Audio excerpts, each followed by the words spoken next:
Adlaw-adlaw, nagamataog sayo si Jelly Joy Cabanias. Kiniaron nga mamaligya og kakanin sa Jensen Public Market. Gani karon wala pay kalag-kalag. Ubay-ubay na ang nagapamalit kaniya. Maong ginalauman ni ini nga dagan pa kini og mahalin kung moabot na ang maong panahon. To biko, suman, mga malagkit na mao mo na ilang ganahan. Unang suman daghan among lutoon biko.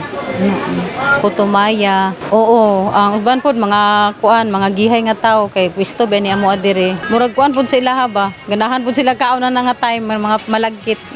Dagan matud pa ang mga nagga-order. Maong ginadagan sab nila ang pagluto. Mayo na lang sumala pa kini aron nga makadugang-dugang sa ilang kita. Kahibaluan, sa maong adlaw usan na sa mga naandan o nahimong kultura sa mga Pinoy nga gawa sa pagbisita sa ilang mga mahal sa kinabuhi sa sementeryo, aduna usab handaan ug sagad niini mao ang mga kakanin. Diba na nang mga kuan, mga party. Oh, di po sila ga-order mga bilao. Oo daghan jud. Pero minti lang mo na. O, man ko'y problema suki, kaya daghang ko pa suki. Ana siya, pang ano lang na example, November 1. Maskin unsang religion, naghahanda gid na sila. Samtang presyo sa mga rikados nga sagad ginagamit sa pagluto sa mga pagkaon sa kalagkalag sama sa kakanin, posibleng adunay pagsaka samtang nagkaduol ang undas. Sigun pa sa mamaligyaay, usa sa lauman nga adunay pagsaka mao ang pilit nga bugas ug asukal. Siguro Adam, nagipagsaka na Adam.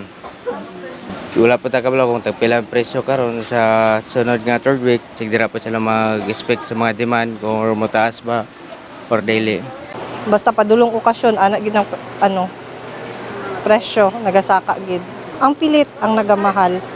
Like kahapon nagkumpra mi, nagsaka na pud siya. So baka next week magsaka na pud. Sa kasamtangan, ang presyo sa pilit nga bugas anaa sa 55 pesos hangtod sa 68 pesos, nakadepende sa klase. Tapul nga bugas anaa sa usa ka gatos hangtod 120 pesos. Ang brown sugar sa kasamtangan anaa sa 68 ang matag kilo, samtang white sugar anaa sa 78 ang matag kilo. Sago anaa sa 30 to 35 pesos ang kilo. Harina anaa sa 45 hangtod 50 pesos ang kilo, nakadepende sa klase. Landang anaa sa 60 hangtod sa 65 pesos ang kilo. Maskubado anaa sa 90 hangtod 95 pesos ang kilo. Maong si Jelly Joy nga nagapamaligya og kakanin, depende na lang sa diskarte nga makaginansya gihapon siya luyo sa kung aduna man pagsaka sa mga presyo. Sugar nagmahal. Katong pagmahal gid sa pilit ug sugar ga-adjust pud mi sa among kuan balot. Panitan sa una dagko ang balot sa tag 5.20 karon gi-adjustan na namo kay sealer mi diri.